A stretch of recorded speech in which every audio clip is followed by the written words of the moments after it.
El imperio del terror. A mi padre se lo chingó el mal. Una tarde comenzó a marchitarse.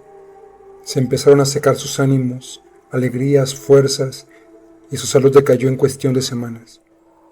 De un momento a otro estaba en cama sin poder moverse, avejentado de la noche a la mañana. 20 años le habían caído encima, y todos sabíamos por qué. Aquella tarde en que todo comenzó, mi padre regresó con una cara de entierro. No dijo nada en frente de sus hijos. Trató de guardar la calma, pero las miradas y gestos que le dirigió a mi madre no dejaban duda de que era algo muy grave. Los días posteriores nos enteramos de qué se trataba. Mi padre había perdido su trabajo. La empresa para la que trabajaba lo estuvo hostigando durante varias semanas para hacerlo renunciar. Sin embargo, mi padre se mantuvo firme en su decisión de no hacerlo. Que me corran si quieren esos cabrones, dijo. Pero yo no les firmo nada. Si tanto les estorbo, que me corran y me paguen lo que me deben. No de gratis estuve trabajando 15 años para ellos. Parece que ese modus operandi de la empresa se había repetido en varias ocasiones con diferentes empleados. Muchos peleaban y otros se resignaban, pero según entendíamos, a nadie más le había pasado lo que le pasó a mi padre. Él decidió llevar a juicio su despido y reclamar lo que le correspondía por el tiempo trabajado. Estuvo en pláticas con abogados y decidió proceder. Sin embargo, antes de empezar el juicio, mi padre se reunió para hablar con sus jefes. Lo habían citado para que firmara y supuestamente llegaran a un acuerdo, así que él asistió. Estaba muy seguro de conseguir algo. Si no, me voy con todo, le dijo a mi madre antes de salir de la casa. Pero cuando regresó no tuvo que decir palabra alguna, para darnos cuenta de que la reunión no había estado mal, sino pésima. Fue entonces que mi padre decidió demandar. Según sus abogados, tenía mucha posibilidad de ganar. La vida estaba normal para nosotros, pero no para mi padre, que se le veía muy preocupado y todos suponíamos que era normal por lo que estaba pasando y lo que faltaba, pues el juicio apenas estaba iniciando. Una noche se escucharon ruidos afuera de nuestra casa. Mi padre ya estaba de pie cuando me desperté. Él ya estaba en la puerta gritando groserías y peleando con alguien. Nos levantamos todos para ver qué ocurría. Papá nos dijo que un tipo había tratado de entrar a la casa. Él escuchó y se puso de pie, tomó un palo y trató de sorprender al tipo, pero este se dio cuenta de que alguien se había despertado y huyó del lugar. Pero el tipo no se fue sin dejar una advertencia. Frente a la puerta había 5 cabezas de gallina, las 5 pintadas de rojo, una por cada integrante de la familia. Mi papá nos dijo a sus hijos que nos metiéramos a la casa, y entre él y mi madre recogieron aquella amenaza. La siguiente advertencia fue la vez que regresábamos de la escuela, mi madre y mis hermanos. El camino de regreso era normal, como cualquier otro día, hasta que un coche se paró frente a nosotros. Alguien en la parte de atrás, con la cara tapada, nos aventó pintura roja, y un segundo después, el coche se fue de la escena a toda velocidad. Llegamos empapados de pintura a la casa y mi madre le explicó a mi padre lo sucedido, quien a su vez le habló a su abogado para tratar de demandar por amenazas o lo que fuera posible. Hablaron largo rato del tema. Esa misma noche escuché cuando mis padres hablaban de los problemas. Según entendí, papá tuvo otra compañera de oficina a la que también le hicieron renunciar y también decidió demandar, pero al final no llegaron a nada. Ella se desistió de la demanda y ellos se arreglaron por fuera. Si no fue una cantidad considerable, por lo menos fue algo, dijo mi padre, y mi mamá le decía que hiciéramos lo mismo, pero él se negó. Dijo que era demasiado tarde. El día que mi padre puso una denuncia contra su jefe, comenzó a ponerse mal. En la noche, cuando hablaba al respecto con mi madre, comenzaba a sentirse mareado. Interrumpió la plática una vez para ponerse de pie y se acercó al garrafón, con paso torpe. Pero antes de caer al suelo, hizo gesto de no poder más, lo que nos dio tiempo a mi madre y a mí de sujetarle la cabeza y evitar una desgracia peor.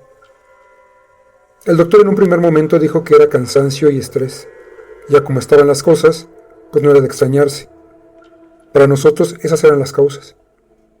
Así que se le recomendaron varios estudios y que lo dejáramos descansar.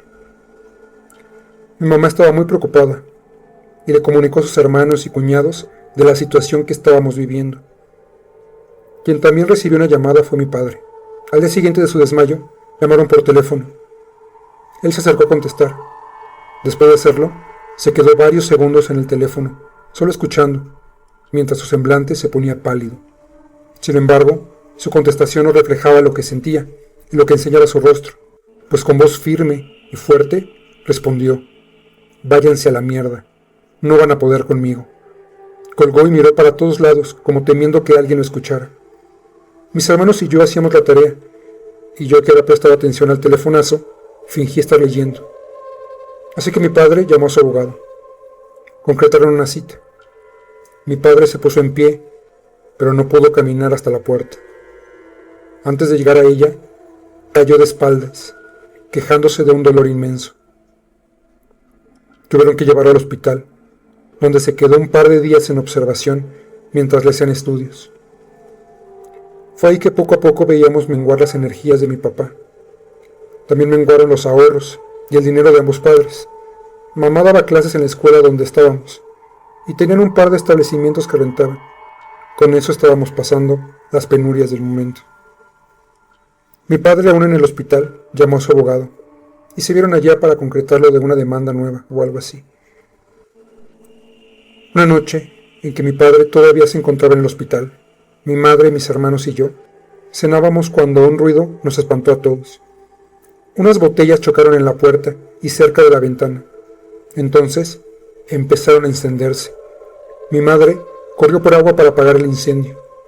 Entonces escuchamos cuando una moto arrancó a gran velocidad para después chocar con un coche.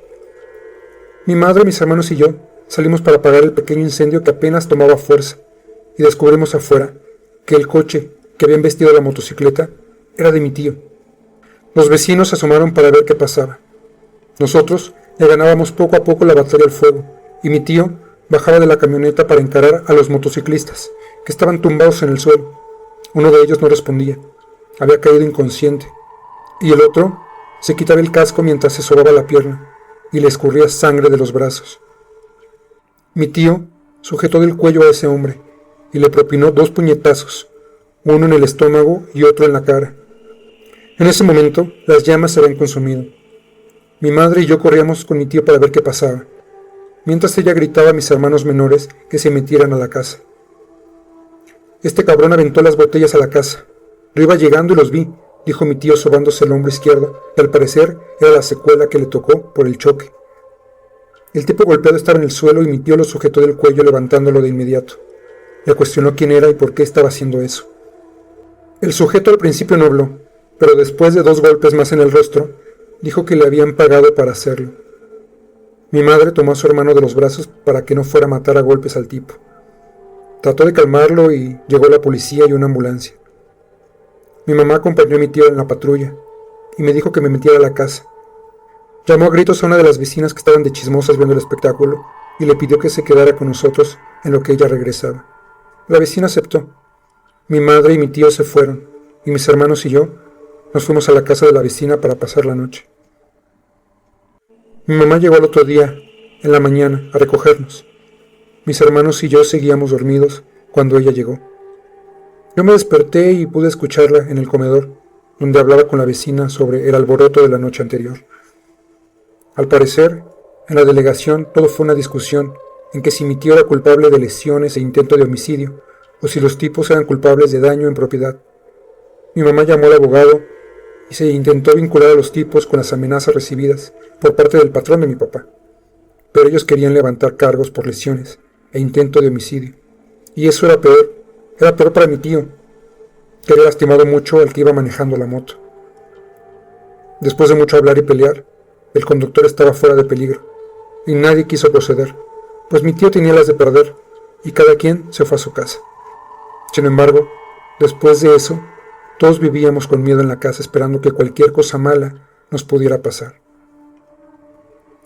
Papá salió del hospital y estuvo una semana tumbado en la cama, poniéndose más enfermo con los días. Según los estudios, no tenía una enfermedad en concreto que lo afectara. Tenía ciertos riesgos por su peso, su edad y alguna enfermedad del pasado, pero no como para estar en ese estado. Los doctores le mandaron algún medicamento y le pidieron guardar reposo y que evitara estresarse. Cuando mi papá ya estaba muy mal, decidió hacer una llamada y después habló con mi madre. Papá había llegado a un acuerdo con su jefe. Le dijo que le quitaría las demandas y que ellos le pagarían una parte. Era muy poco, pero él dijo que estaría bien, porque así le quitarían el mal que le estaban haciendo. Según mi padre, aquella rara enfermedad se debía a algo paranormal que sus jefes le estaban provocando. Ellos están metidos en esas cosas. Yo me di cuenta por unas fotos e imágenes que mi jefe tiene en su oficina. Ellos hacen pactos y ceremonias para tener dinero y que les vaya mejor. Esta era una empresa familiar que había tenido sus altibajos a lo largo de los años. Durante el tiempo que mi padre había trabajado para ellos, habían tenido buenos y malos momentos. Sin embargo, de unos 5 años a la fecha, la empresa cada vez subía más y les iba mejor, y este cambio había coincidido con la entrada del nuevo jefe. El fundador de la empresa había muerto, y su hijo se había quedado al mando. Este era el nuevo jefe de papá, y apenas con 5 años de llevar el mando, había subido considerablemente. Según mi padre, este tipo tenía pactos demoníacos, y con eso la empresa había mejorado. Mi padre, por diversas cosas y visitas, había sospechado de aquello, y una vez que tuvo que sacar algo de la oficina de este señor, vio aquellas fotografías e imágenes que le comentaba a mi madre. Por casualidad se había enterado, y desde entonces el jefe tenía ciertas acciones para hacerlo renunciar. No sé cómo se enteró de que yo lo sabía, pero desde entonces ha querido que renuncie, dijo mi padre. Cuando me corrieron, me querían obligar a firmar. Hablé con mi compañera, a la que le hicieron lo mismo. A ella la corrieron hace 1 año y fue por lo mismo. Ella se enteró por una plática que escuchó de los pactos y las cosas que hace mi jefe. Ella quiso demandar, la amenazaron y decidió firmar. Así que me aconsejó que hiciera lo mismo porque esto es peligroso. Pero yo por necio no acepté. Pero ahora todo regresará a la normalidad. Mi padre se desistió de las demandas, firmó la renuncia y le dieron apenas un 20% tal vez de lo que le correspondía por sus años de trabajo. Hay que irnos de aquí, dijo mi padre mientras comíamos. Yo me pondré bien y debemos irnos para olvidar este mal trago. Mamá le contestaba no tomándolo en serio. Le daba por su lado para que estuviéramos tranquilos. Al terminar de comer, mi padre fue a dormir una siesta. Dijo que aún se sentía mal, pero que sabía que se recuperaría pronto. Mi padre nunca se despertó de esa siesta. Murió mientras dormía. Lo mataron con magia, con brujería, con pactos, con lo que sea, pero fueron ellos. El tiempo del velorio se sintió eterno. Sin saber cómo o por qué, todos en la familia nos sentíamos amenazados, muy asustados mientras duró el velorio, como si en cualquier momento una bomba pudiera explotarnos en la cara. Todos estábamos tristes y a la vez ansiosos, con mucho temor. Ese ambiente se fue de la casa hasta que enterramos a mi padre. Después, el abogado llamó a mi mamá. Le dijo que debíamos irnos. Mi padre habló con él varias veces acerca de las represalias de sus jefes. Mi padre había hecho antes de morir otra denuncia en contra de su jefe. Esta era por cuestiones de impuestos y lavado de dinero. Mi padre sabía de estas cuestiones antes de que lo despidieran e intentó usar esa arma para que le pagaran su liquidación completa y un extra por la información que tenía. Eso le dijo el abogado a mi madre. Realmente mi padre nunca pensó en usar esa carta, sino hasta después de las amenazas de su muy mal estado de salud. Mi papá le dio los documentos que tenía sobre el delito a una persona, que el abogado por seguridad no mencionó, y ésta debía hacer la denuncia en caso de que a mi padre le pasara algo. Así que después de su muerte, la denuncia se realizó. Es urgente que se vayan, le dijo el abogado a mi madre. Ese mismo día en la noche salimos de la casa. Escapamos, mejor dicho. Nos fuimos a otro estado donde vivían mis abuelos, padres de mi padre, y escapamos para allá.